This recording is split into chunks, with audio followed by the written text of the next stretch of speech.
This podcast is sponsored by nobody. Hey dudes, this is Roseanne Sorrentino Pepper in the original version of Annie, and you're listening to Tommy Throwback Kovac on Splat from the Past. He has no filter, but his big heart makes up for it.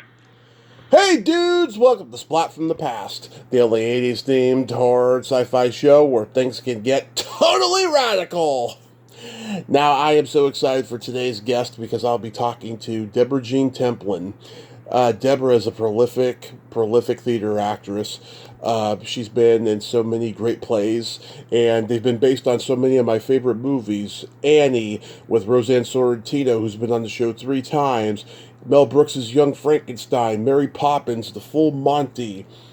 And she played the clown in Lloyd Kaufman's Troma raunchy softball classic Squeeze Play, celebrating its 45th anniversary. And it's going to be an interesting conversation today. I think she started out clowning and miming, if I'm not mistaken.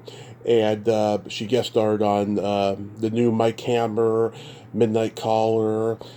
She did some like sketches on Late Night with Jimmy Fallon or something like that. I'm going to find out more about that as well. I saw that on her resume. And it's going to be a great talk today. I can't wait. It's the next to last show for April. And I am so excited. Also, happy birthday, Willie Nelson, 91 years old today. I can't believe it. Like, Willie's been around forever, you know. I mean, he's a country legend, advocate for marijuana. He's just all around one of the great icons of show business. So, happy birthday, Willie. Don't play on the road again. So, yeah, here is my interview with Deborah Jean Templin.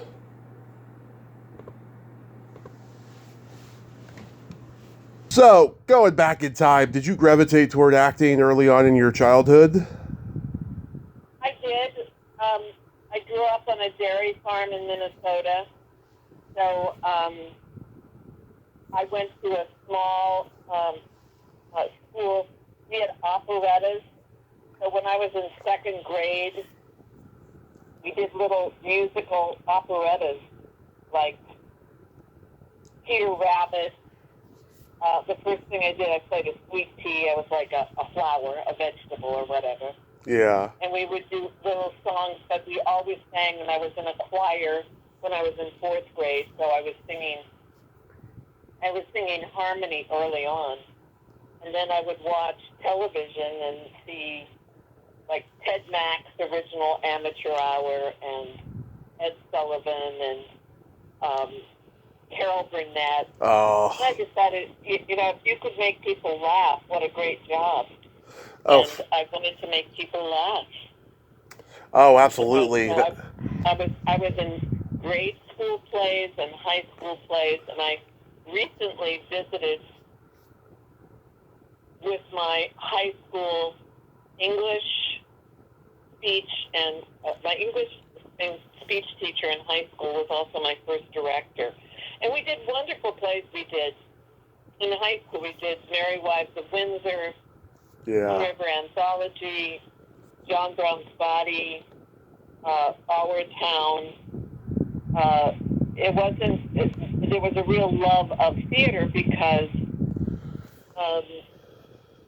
you either were in high school, it was like sports or theater and speech, and there was competitive contests. Mm-hmm. You could write a comedic monologue, and so there was serious interpretation, comedy interpretation, and so I was in speech contests all through high school, and I got a scholarship to study, and I had a speech judge who later became my college professor, so really I received critique from her for 4 years in high school and for 3 years in college. Mm-hmm. So 7 years is a long time to, I respected her evaluation of my work, and I wanted it to be better. And her advice was good, and straight out of college, I got work.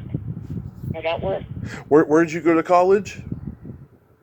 I went to a small liberal arts college called Gustavus Adolphus college. Mm-hmm. So it had the Nobel Science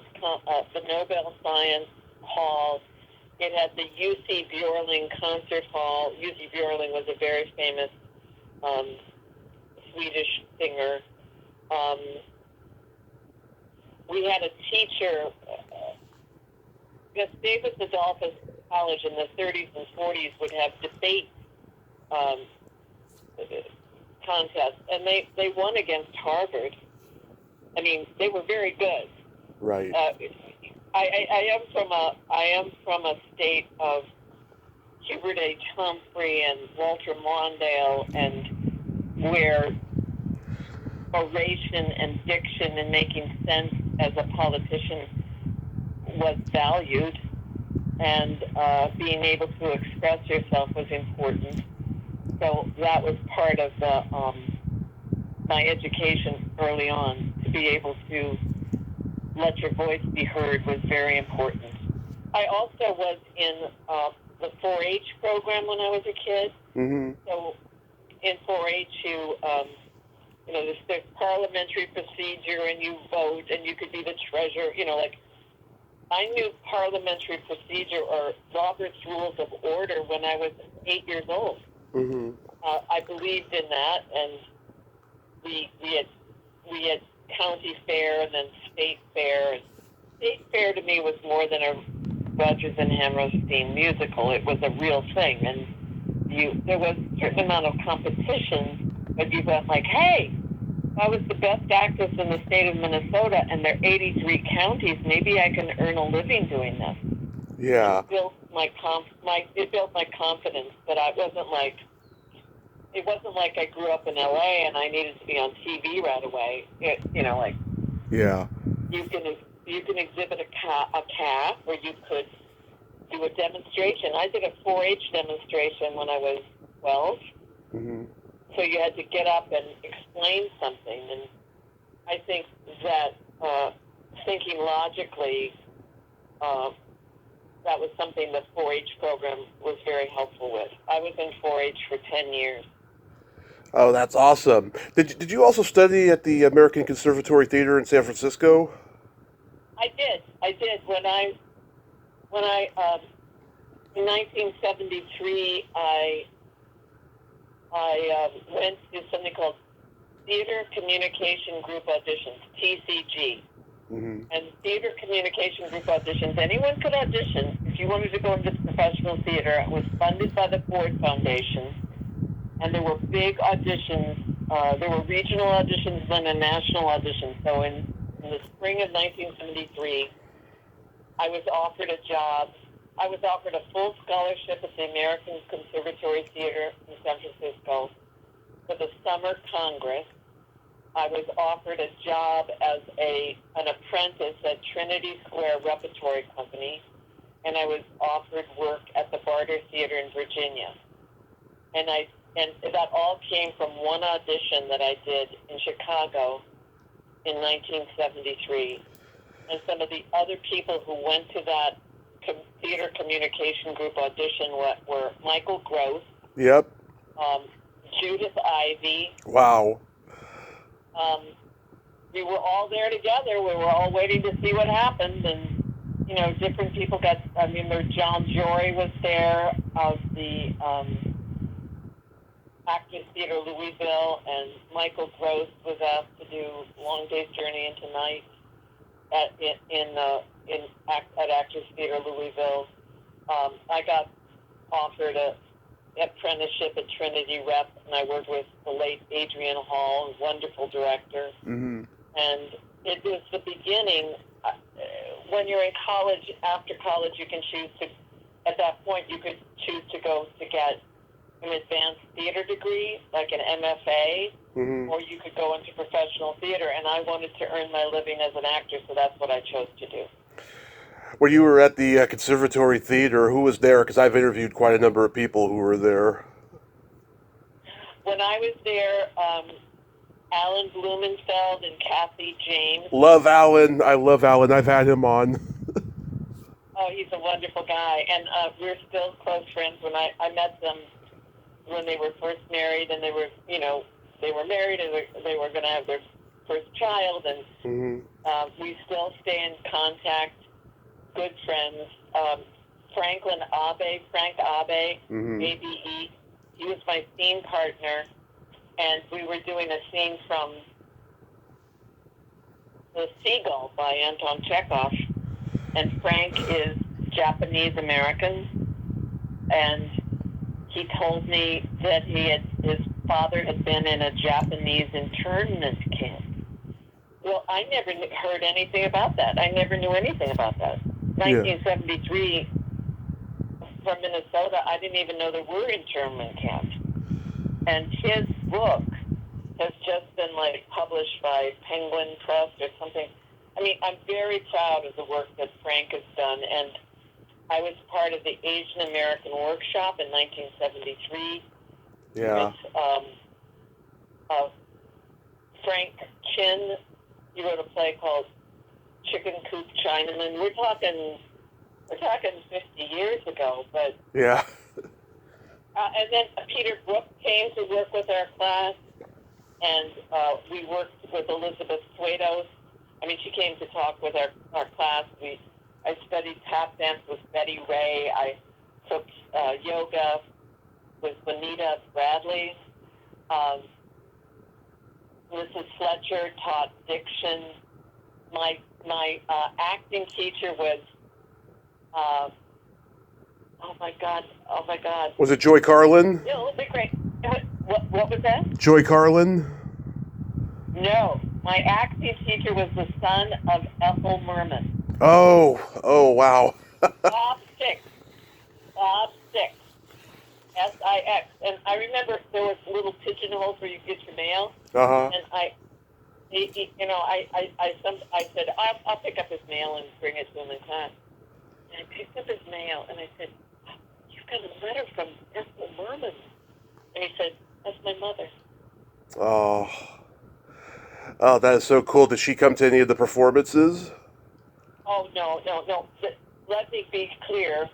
I was at the American Conservatory Theater Summer Congress. Uh-huh. So I only studied there in the summer, but I found it fascinating. I studied with Alexander Feldenkrais, Mm-hmm. a technique. We were all initiated into transcendental meditation, so we'd stay calm. Then there are now rules about that. In Actors Equity, you cannot, your director can't say you must become a Scientologist. Your director cannot say you must be initiated into TM, like there are boundaries. Yeah. But he felt so. The artistic director for the Bill Ball felt so strongly that transcendental meditation was helpful to the actor. Anyone at the Summer Congress could be initiated into TM. I still know my mantra. I don't do it every day, but it's interesting. And later on in my life, I met Andy Kaufman, and he was totally into TM. Oh my God! Did you see him do crazy antics? I actually was a friend of a comedian friend of his named Elizabeth Walensky. Uh-huh.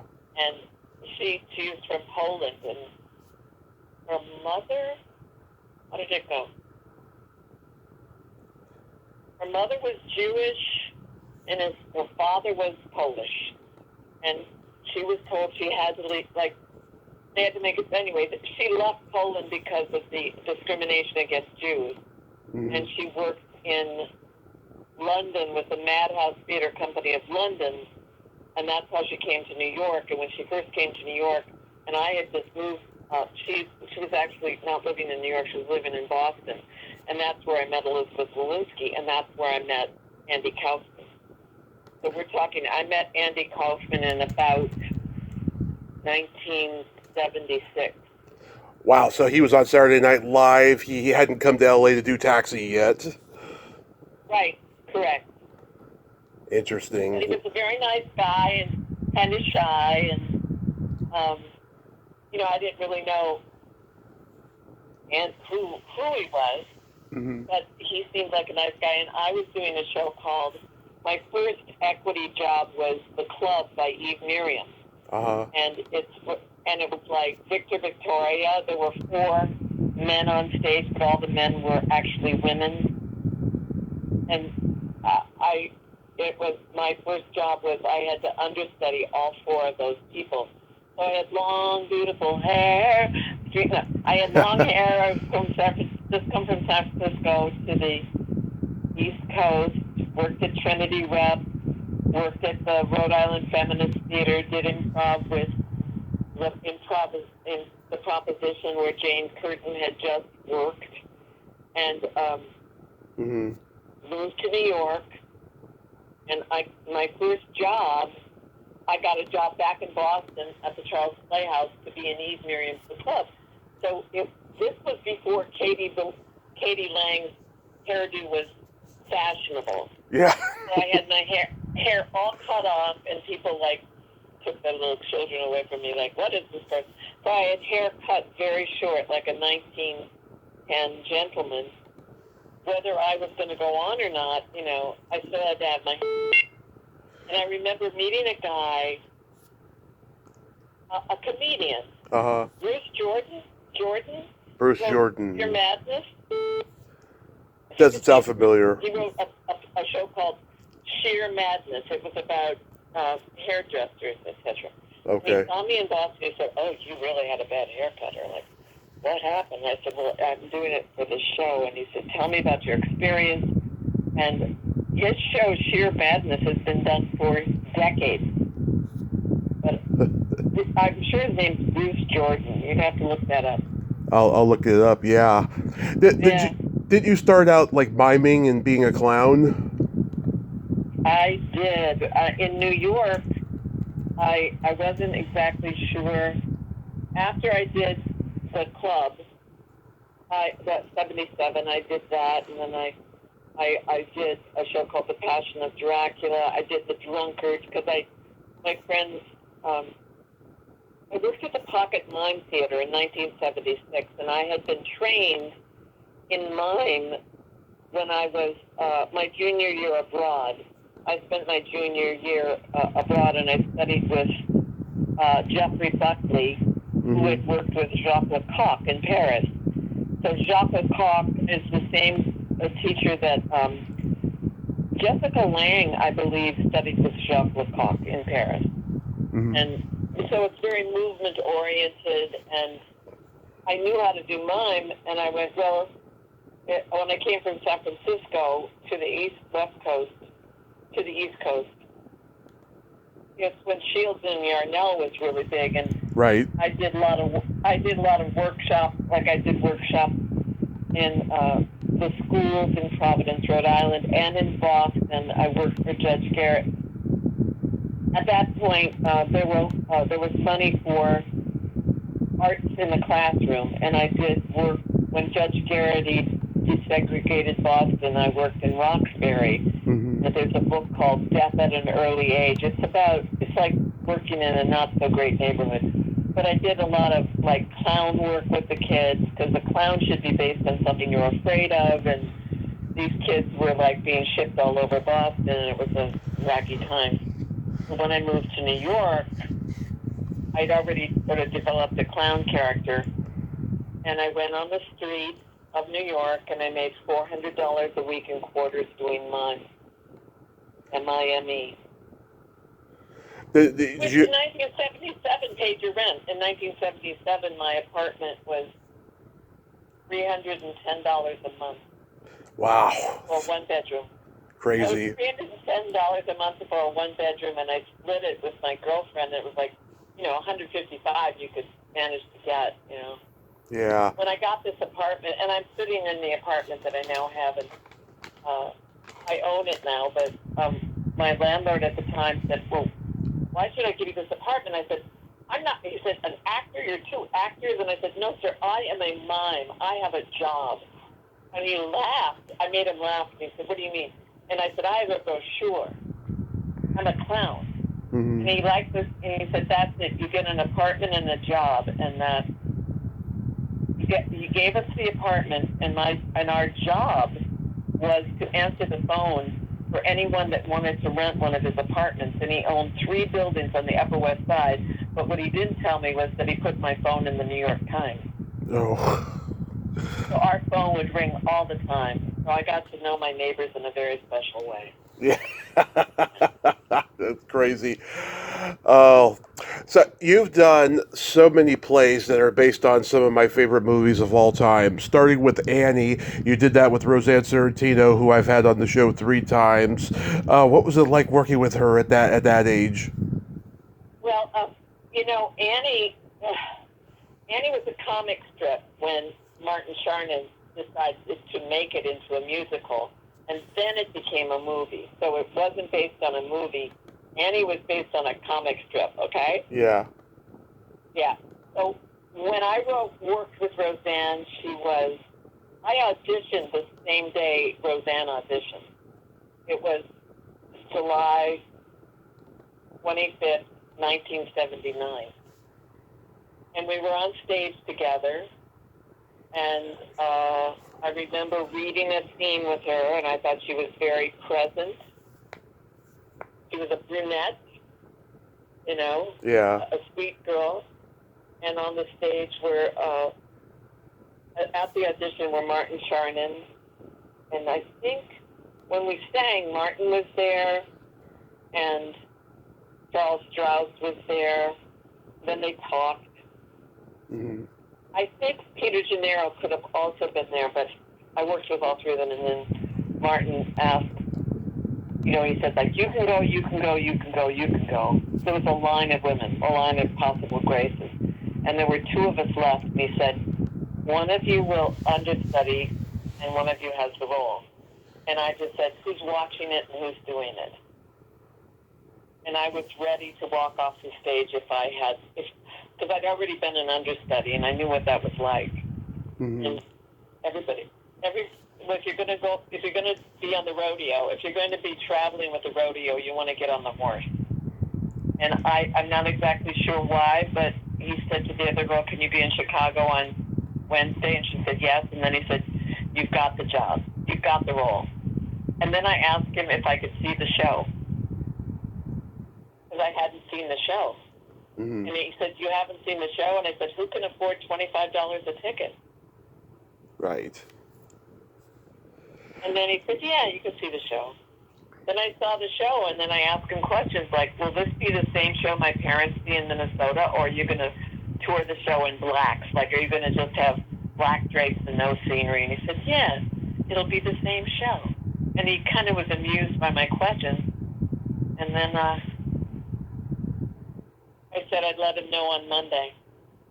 And he said, you'll let me know on Monday? And I said, well, Mr. Charnin, I'm doing my own material, and I'm earning my living, and you're asking me to do your material, so I need to think about it. Well, I went to this mime conference that weekend in Syracuse, and I told my mime friends, and they said, what, are you crazy? What? You're talking, I can't believe you did that. I said, well, I think I can say yes. I'm going to say yes. Of course I'm going to say yes. And I said yes. And then I asked Gatchel and Newfield, could they write me a letter or something? Like, there was no contract yet, you know what I mean? Mm-hmm. I said, could you write a letter that says I've got this job? Because I want to go home for my father's birthday, and I want to tell him, I want proof that I have this job. And the rest is history. I mean, I got measured by Barbara Matera, and she said, your waist to the top of your hips is a perfect figure for the 1930s, or what, for these costumes. And then Leonie Aldrich's costumes, Paul Huntley's wigs, Ted Azar, who designed the makeup for Lacage and for 42nd Street, did our makeup design. I mean, whatever he did, I never altered the makeup. It's like I never ran around with blue eyes. I mean, a friend of mine said, I can't tell you how many girls, just young ladies, change their makeup. I said, if he could make me look like Carol Luffard, why would I change anything? I did exactly what I was at. I felt like, it took me a while. It took me at least a month and a half to realize, to really, oh my God, this is fabulous. And then our company was asked to do the national commercial. Mm-hmm. Now, at that point, there was Broadway, London, the first national, the second national, and we were the third national. So we were the fifth company that Martin had directed. And so, in terms of our proportions, Daddy Warbucks was like 6'2", or Harv Presnell, and I'm 5'6", and then there was Annie, and the proportions were right. I mean, Harv looked like Daddy Warbucks. I mean, like tall. Yeah. But not to say that there were other people that played Daddy Warbucks with equal, if not even better, acting ability. But I mean, Harv Presnell was a singer, and it's a musical. And when he came on stage, people clapped. I mean, he was amazing on stage and very physically fit. When he said, "I don't need anything but, I don't need anything but you," and he went anything, and then he threw Annie in the air and caught her while he was singing. Wow. I don't think there are many Daddy Warbucks that did that. No. You're at great risk there. Wow. Yeah, I mean, he was a very talented actor. He had balls, that guy. Yes, he did. And he's a farm boy from California. Mm-hmm. And what he felt was stupid, he'd say, horse bucky, or, whatever. Yeah. And I'm still very good friends with his daughter. His daughter, Rain, she contacted me when she turned 40. Mm-hmm. And she asked me to come to her birthday party. And she said, "You were so nice to me when I was 10. Because she was very tall. Yeah. Like her dad. And they tended to pick girls that were kind of smaller. Yeah. And if they started to mature, then you had to be told it's time to go. And Martin would be the one to say it's time for you to, nobody was going to get their breasts bound or anything, but that was a tough call for people. It's like you can't play a little orphan girl anymore because you now look, you're too bodacious or whatever. Mm-hmm. But he being a father himself, he knew how to deal with that, and he had a winning formula in a way. But I love the Annie Company. We ranged in age from like Miss Hannigan and FDR to the littlest orphan, and it was a lovely company of people. And some of my best friends were from that company. My partner of 20 years who died my friend of 46 years, and I lived with him for 20, was a gentleman by the name of Ron Schwinn. Mm-hmm. He did 13, he left Annie to do 42nd Street, a little thing called 42nd Street. Anyway, he was my best friend, and they're just a lot of, and I love all the girls that ever played in any of the orphans in our company. I roomed with the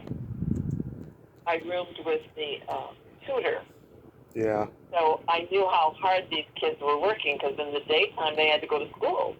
Yeah. And then they'd have a little time off, and then they'd do the show. And I shared a room with her, so there were trunks full of books. And she had to use the books from each of the school districts that these kids were studying. Mm-hmm. They worked hard. They worked very hard. Was Shelley Bruce in that production? No, she was not. Oh, okay. Because I do know that she did do Annie at one point. I think Shelley Bruce did it on Broadway, and the women that I stay in contact with, they're now, some of them are grandmothers. Yeah. And it's interesting. You played Frau Blucher in Young Frankenstein. Was Mel Brooks involved in that? Well, no. My connection with when Mel Brooks was, it's not much of, I've never met Mr. Brooks, Mm-hmm. but I was a close friend of Tom Meehan, who wrote the book for Annie, and he wrote the book with Mr. Brooks. With Mel Brooks, right. So they were doing a reading of Young Frankenstein at a rehearsal studio in New York. Mm-hmm. And there was a woman outside with a little baby, a small girl, young boy, little baby. Yeah. And it was Cloris Leachman's daughter and Cloris Leachman's granddaughter. And they were waiting for Cloris Leachman. Well, I love Cloris Leachman. And I said, is she inside? She said, yes. And I said, what's your child's name? And she said, Hallelujah. I think that was the real baby of the, I think that was the name. I don't think they were kidding. But I remember they weren't going to give the role to Cloris Leachman because they thought she might be too old to insure. Mm-hmm. Something like that. Well, the next thing you know, Cloris Leachman was on Dancing with the Stars. She did not get the role of Ralph Blucher in Young Frankenstein, which was like crazy. And the next thing you saw, it was like, I'll show you in the sense. But I love what Cloris Leachman once said, like, actors are architects of literature. I really loved her. And I love the person who played, I mean, I became friendly with the woman who played Frau Blucher. But when I got a chance to play Frau Blucher, it was in Summerstock. I went, I know this character. And then the songs are so funny. I mean, that song is crazy funny. And that was a lot of fun. I got to do, yeah, Frau Blucher was great. As I said to a friend, I won the Best Actress in New Hampshire, and they give me a reward. It looks like a lucite, outline of the state of New Hampshire. And I said to somebody, can you imagine what if I'd won for the state of Hawaii? It would be all over the place. It'd be like a constellation. It was fun. It was a lot of fun. Yeah, it's one of my favorite Mel Brooks movies for sure. You played Jeannie in the Full Monty. I love that movie. I've never seen the play of it. Did you guys have to Americanize it because it's British? Yeah, it was Americanized, but the thing about the Full Monty, our last Miss I left the company of Annie in 1981, and the person who took over the role of Miss Hannigan was Kathleen Friedman. Oh, yeah. And Kathleen Friedman was the original. I saw Kathleen Friedman in the Full Monty on Broadway, and she was up for a Tony Award. She was 82. Mm-hmm. Hysterical. She played Jeanette Brewmeister. Yeah. And that was the same year they had the producers, and the person who won Best Actress was Ulla, the secretary. And I went, you've been robbed. Well, she really wanted, she came to New York. She played Jerry Lewis's mother in a lot of Lewis movies. Nutty Professor. She was the secretary. Yes, she's a consummate professional, and when I was in graduate school, I stayed in contact with her. And I went to graduate school. I did later on in my career go back to graduate school because I wanted to explore the idea of teaching at the college level. And you need an MFA for that. And I got my MFA at Cal State Long Beach, and Kathleen Friedman came to do a character workshop. And she was a great teacher. Mm-hmm. So when I did Full Monty, I just remembered things she told me. And she's a master comedian. And she'd gone to school at UCLA. And when I went to graduate school, the man I studied under was the same age as Kathleen, and they had gone to UCLA together. It was interesting. She was a wonderful woman who kept learning all the time, and this gig's an echo of that time with Buddy Greco when we played the Desert Inn in '59. The dancing girls were clunky, the drummer was a junkie, but we put the act together and we killed it every time. That having been said, frankly, I think that things are worse here. Anyway, things could be better around here. It's just a series of really great lines. Great lines. Yeah, probably her most famous role was she was the Penguin in the Blues Brothers. There you go. There you go. But she always had a character face. It was like, this is who I am. I'm not going to be somebody different. This is who I am. Yeah. And she just kept working. A character woman can work. She was a wonderful Miss Hannigan. She took over from Pat Driley. Pat Driley had been our Miss Hannigan was a prima ballet. She was a dancer. She did a great, she was a dancer. She had worked with the Radio City Music Hall. She did a lot of plays, a lot of new musicals. She went from being a Broadway dancer to a principal person. She stage managed, and when she came back, she did ballroom. She did the original ballroom, which is a wonderful piece. And Pat Riley was originally from Canada. I think Kathleen Friedman was maybe originally from the Midwest and went to Los Angeles and worked a lot, but her first love was the stage, and she got to be on stage before she died. I believe she died during the run of the full Monty. Sad. But she had a nice run. She certainly did. So the reason I asked about your clowning days is because I first became aware of you when I saw you play the clown in Squeeze Play. Oh, for God's sake. You actually saw me? Yeah, years ago. I used to have this movie on VHS on an old Thorn MI video clamshell case. Well, I remember watching the movie, and I thought they cut me entirely, but I did get credit.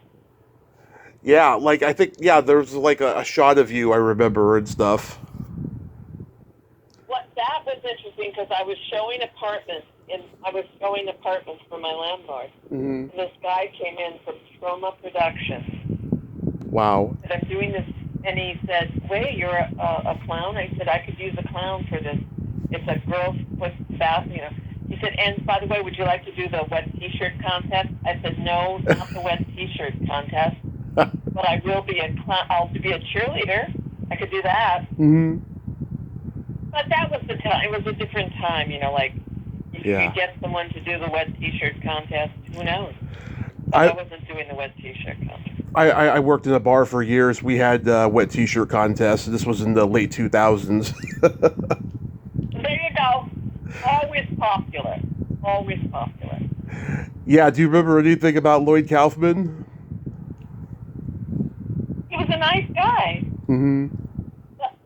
The guy who directed the movie, right? Right, yeah, the guy who runs the whole Troma empire. Does it still exist? Oh, yeah. Oh, they're cranking out movies year after year. I mean, they go directly to DVD or streaming in some outlets, but yeah, they do them. Are they union? I don't know. I couldn't tell you. Well, if they need a grandmother, I can go and say, "Hello." Yeah, you should. You should go approach them. That would be awesome. Yeah, I like that. I know they did the Toxic Avenger. Yes, and Sergeant Kabuki Man in Class of Nukem High. Yeah, and the Killer Condom and whatever craziness that they come up with these days. I haven't really followed a whole lot of the newer ones, but I know that they're still in existence, and I follow so many people in the horror business who are still working with them to this day. Wow. I just remember he said, I said, "I don't do anything for free. I have to be paid, and I have to have film credit." Uh-huh. And he came through. I don't know, maybe I made $50 or $75, and yeah. And then I remember I was in graduate school. I said, I think it's on TV. I got to see. And I only saw it once, and I don't think I ever saw it. I said, I don't think, maybe I was in it for a nanosecond, right? Yeah, it was like a, Yes. It was almost like a mascot kind of a shot during a game or something like that. Right. So I'm there, and then Deborah Jean Templin, Noodle Knock the Clown. It was the largest. I mean, it was like, well, he kept his promise. Okay. You were on a 2-hour episode of the new Mike Hammer, More Than Murder. Anything stand out about that? Well, it was a made-for-TV movie, and Joy Todd cast me. She was a casting director here in New York and Los Angeles, and Mike Hammer was played by Stacy Keach. Stacy Keach, and this man is thrown off the Staten Island ferry, and that's my husband, and I go, John! Yeah. And years later, so I'm a screaming woman, and I was a Tiffany ambassador one Christmas because I needed extra money for, an assessment on my apartment or something. And in walks Stacy Keach, and I said, how can I help you? I pointed him in the right direction, and I said, we met many years ago on my camera, but he was doing Other Desert Cities on Broadway, and he had come in to get like a diamond pendant for his daughter or something. He just wanted to get in and out as quickly as possible. I remember him being a gentleman then. Yeah. And he was a very good person to work with. Oh, that's awesome. Yeah, he was coming out of that drug bust experience he had before he got on the show and stuff, and I guess success equals redemption in many ways. Well, yeah, I have nothing. Everything was fine. Everything was great. I recently did Feud, Capote and the Women. That was very wonderful to work on. I got to do a scene with Demi Moore. Yeah. You're also on you're on the episode of Feud, and Demi Moore was in that. That's the one I'm talking about. Oh, yes. Okay. I got confused for a moment there. Yeah. Yeah, Gus. I mean, I wish I could say, I would say that the pandemic made everything a bit slower. Yeah. And then you just spend so much time by yourself in your apartment or whatever, and then you learn to do self-tapes, and then I'm just glad. I'd much rather audition on a Zoom audition than a self-tape, but I've gotten really good at self-taping, and I'm really grateful. I wrote a show 25 years ago called Unsinkable Women, Stories and Songs from the Titanic, and I still get bookings, and I'm not I know it's a really, really good show, and people have always been fascinated with the Titanic, but I play 8 different women, and I change costumes and wigs and everything right in front of you, so the transformation is kind of like, I wanted to do repertory theater where you do like 4 characters, 4 really juicy roles in a year, different comedy and tragedy. So I wrote this show 25 years ago after I finished the national tour of Titanic. And I have been to 160 venues with the show. Oh, that's awesome. And I just got back from Minnesota. I hadn't really done the show since October of 2001. And we were just coming out of the pandemic in a way, and then my partner Ron died, and I just wasn't sure if I wanted to ever do it again, and I got this booking, and I said I just need to rehearse it enough times that I feel really comfortable, and I had an audience of 300 middle school kids on a Thursday, and on a Friday I had 250 people, and they had to sit upstairs. I mean, it was, for that particular venue, I was sold out. But I was in my home state, which is right in the middle of North America, and my sweet older sister had written handwritten letters. Like, nobody gets a handwritten letter, okay? Yeah. Handwritten letters to my cousin to say, Deborah Jean's coming to do her show. Well, I had cousins that I'd never met that had come. Oh. People from my high school that had come. And then the guy who did the lights, because it was sort of an arts association, hired me. It was boy. It was a young man. He was 15 years old.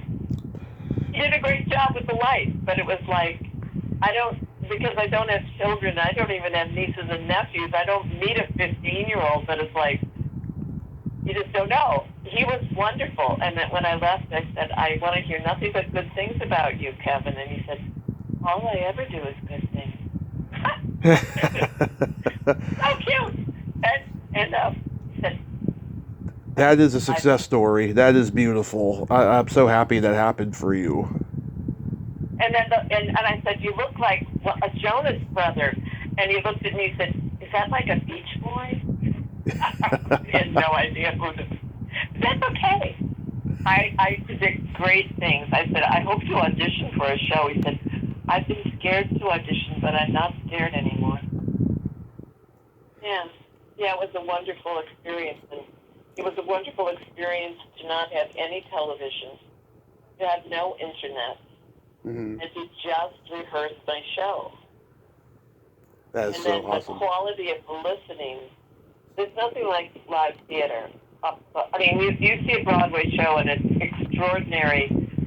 extraordinary talent on stage, but you need you need a story and an actor and an audience. That's what you absolutely need. And it got me back to the basics, and I loved it.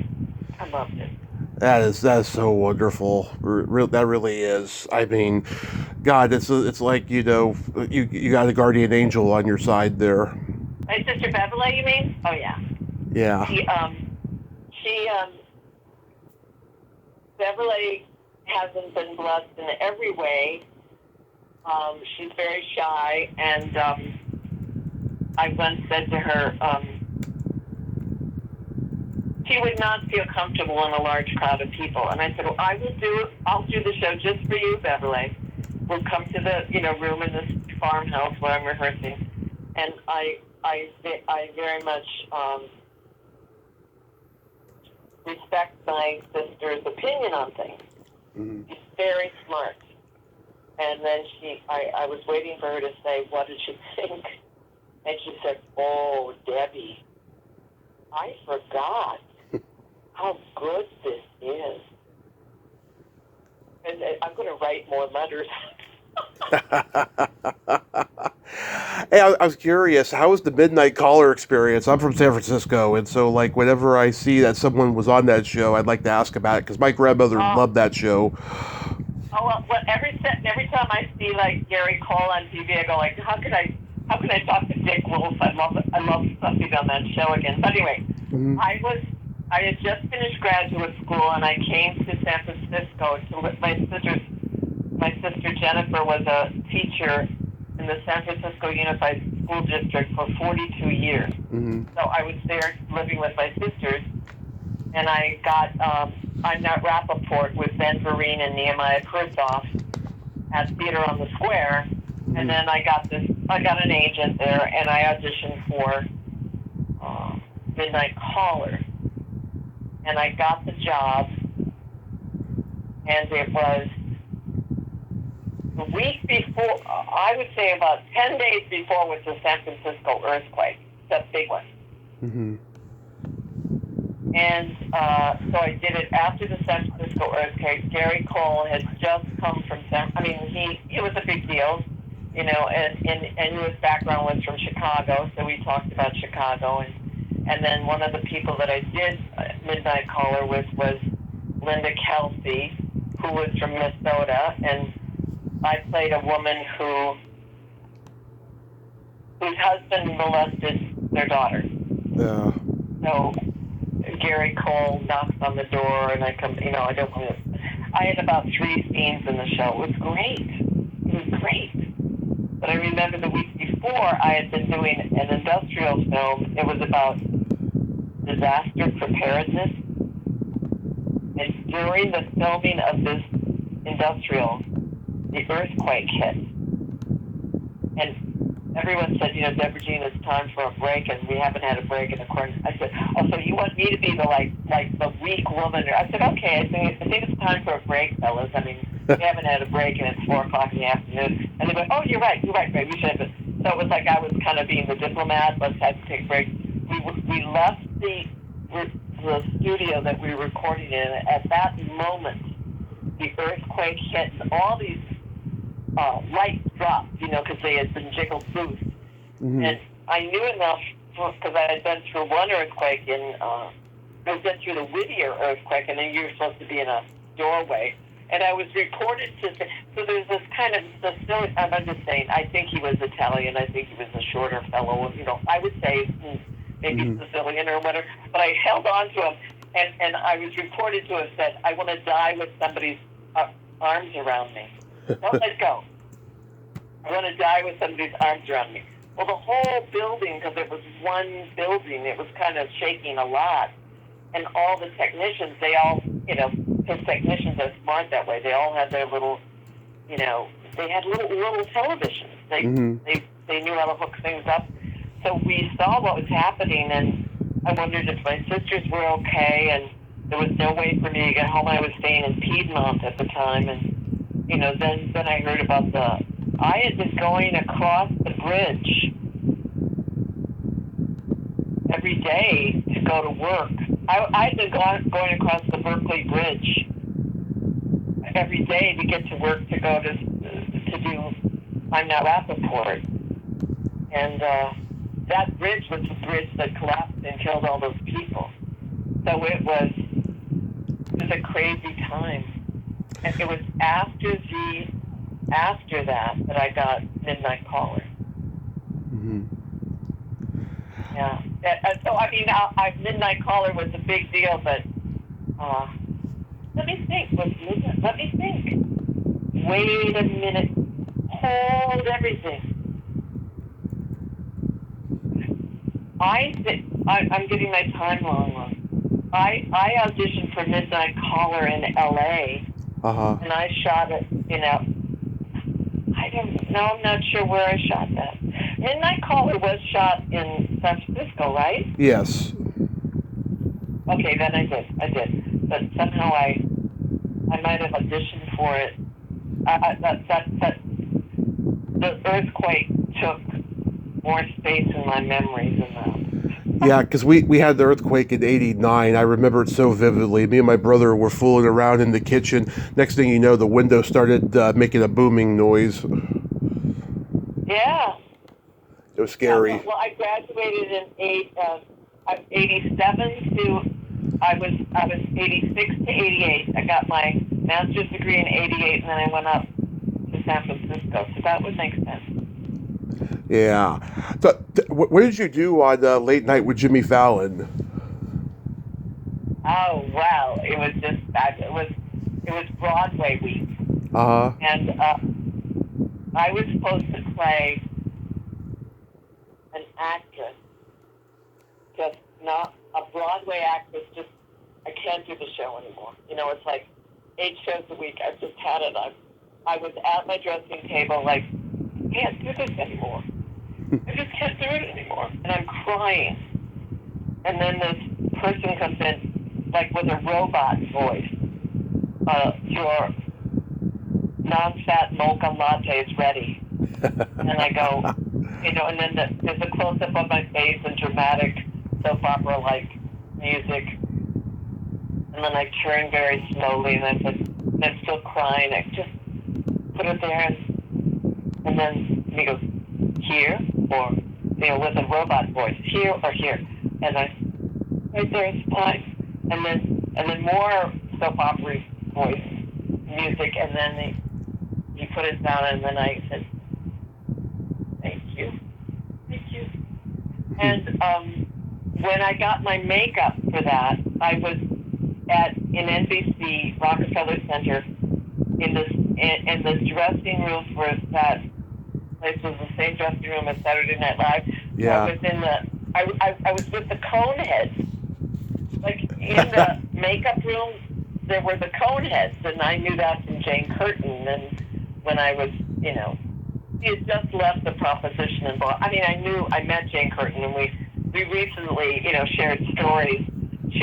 We were all on strike together, the SAG-AFTRA strike, and we talked about the importance of understanding the contracts you sign. Yes. She's a wonderful person. Anyway, Late Night with Jimmy Fallon. If you go to my website, you can see it's under the media thing. It's there. It's funny. And I did my lunch person show in Minnesota in 2012. So it was like 2011 I did that. Mm-hmm. And everybody in my neighborhood came to see the show because it was a big deal. It was the 100th anniversary of the Titanic, and my hometown paper reissued the 1912 edition of the paper. I mean, they made it. There was a newspaper person that really loved me, and I mean, God bless newspapers. I hope they all continue to exist. We need newspapers. But anyway, my school bus driver from when I was a kid came to the show. She said, "I love the show, but you were fabulous on Jimmy Fallon."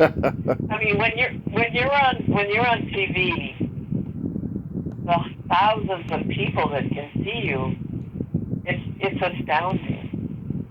It's kind of wonderful. And even like the Annie commercial was great. We did the Annie commercial, and that ran for 5.5 years. Mm-hmm. We were the commercial for any. Whenever Annie was done anywhere on tour, it was our commercial. It was a wild spot. We loved that. I mean, awesome. People could buy their apartment on some of that. It was nice. But yeah, the writer, Dan, I'm trying to think of the man who wrote the Jimmy Fallon sketch was originally from Iowa. Mm-hmm. I think maybe you just have to be in quiet places, and then a lot of really good writers of comedy have come out of the Midwest. Well, they come out of everywhere. They come out of the woodwork. You know what? They sure do. So do you have anything upcoming you'd like to mention? Well, I've got a show coming up at the 1891 Opera House in Fredonia, New York on October 18th, 2024. I'm going to be the guest artist at ISU, Indiana State University in Terre Haute, Indiana, in January 28th of 2025, and I'm in negotiations for Texas A&M. They want me to come back with my show, and I auditioned for movies and television things. But those are the two that I told you about, Fredonia, New York, and Terre Haute, Indiana. They are coming up, and I have signed contracts, and that's always a good feeling. Oh, yes. And the other thing I do, I volunteer for a place called Sing for Your Seniors. So I will be performing at a senior residence in my neighborhood. Mm-hmm. And I like doing that. And the other thing that keeps me sharp, I tried to explain this to my sister. She said, "Well, you're always under so much stress." I said, "Well, not necessarily. I like people I want people to tell me the truth. Mm-hmm. Like, does that work for you? I want a director to tell me those things, or like, point your foot more, or, the line is wrong." I mean, Bob Fosse didn't become Bob Fosse by just going, "That's good enough." So I said, artists are like pencils. They like to be sharpened. That's a great analogy. Great analogy. Real quick, we got to play my secret silly game. This is a series of silly slumber party questions. It's no win or lose. It's just pure fun. And how the game works, Deborah Jean, is I ask you the question, you answer it, and then you ask me that exact same question, and I answer it. And feel free to comment on the answers, because they might be funny. Okay. Okay, Deborah, are you ticklish? Yes. Are you ticklish? Yes. If you tickle me without warning, though, I might hit you in the groin. Whoa, okay. Is your belly button an innie or an outie? My belly button is an innie. Nice. What's your belly button? It is also an innie. What color are your toenails painted? ballet slipper. Love it. What color are your toenails painted? Light purple. Ooh, nice. Yes, I like to go elaborate. What would you say is your best personality trait? I could be my best personality trait is I will talk to anyone. And I like meeting strangers. Love it. Love it. I think we're doing pretty good. What's your best personality trait? Well, being that I'm a Gemini, I have empathy and I have no filter. Okay. If you could have anything named after you, what would it be? It would be a scholarship for lonely country girls. Love it. If you could have anything named after you, what would you want named after you? A vibrator. And then my favorite question, is there a stinky smell that just makes you gag?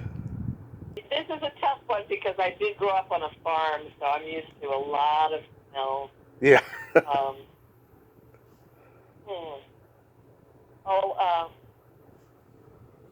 A chicken decomposing with maggots is right up there.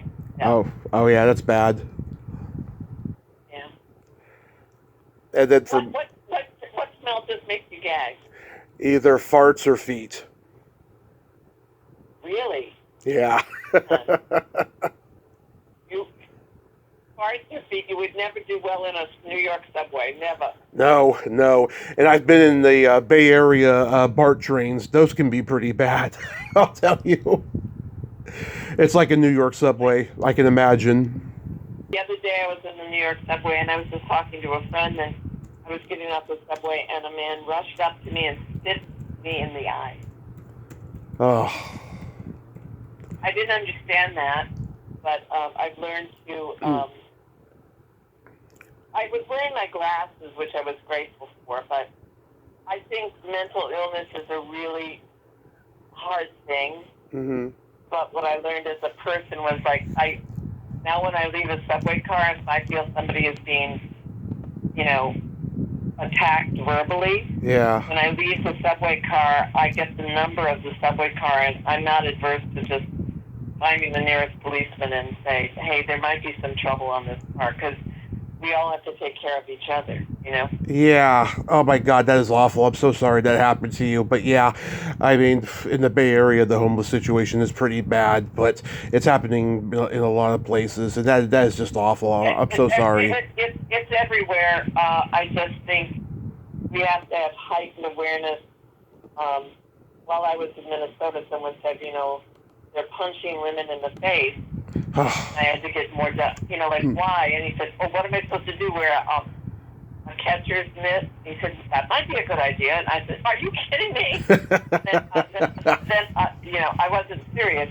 But what it is people with technology. You just cannot walk around on the street with your talking on your iPhone because somebody will hit you in the face and get the phone.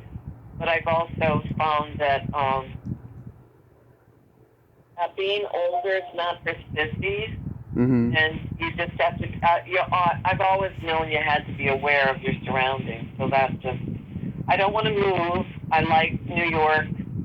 I love the city. I love the fact that I can talk to strangers. I'm not afraid, and I'll go down telling you that. And it was lovely to speak with you today. It was very lovely to speak with you today, Deborah. You are just a national treasure. Thank you so much for coming on today. And I'm so glad you got so much going on. Keep rocking it. Maybe someday by a miracle, I'll be in New York and I'll see you perform. Oh, that would be lovely. You have yourself a great day and be safe out there. You too. Nice to talk to you. Bye-bye. Bye-bye. Well, there you have it. Deborah Jean Templin. Ain't she a sweetheart? Oh, my God. What a great talker she is. I loved listening to her. I could listen to her all day. I just love that conversation. She is just wonderful. Just absolutely wonderful. Well, until next time, this is Tommy Throwback Kovac saying there's no shame in living in the past because the present sucks. Later, dudes.